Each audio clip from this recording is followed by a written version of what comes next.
Ito na nga yung isang print natin kanina, yung My Tracing Pad. Ipapakita ko sa inyo ang laman ng ating tracing pad. Alphabet from A to Z. Meron na siyang, each letter, meron na siyang 3 pictures. Meron na ding, of course, yung line natin na blue to blue para mag-guide yung mga bata paano sumulat.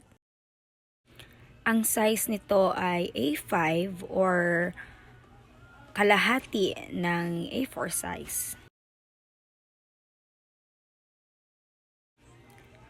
26 pages plus yung cover natin sa front ay magiging 27 pages lahat. Kung napansin nyo nga, yung papel parang may sira sa dulo. Kasi nung kinat ko kanina, hindi ko pala nahigpitan. Kaya napurol na yung dulo. Pero okay lang naman, magagamit pa din naman to.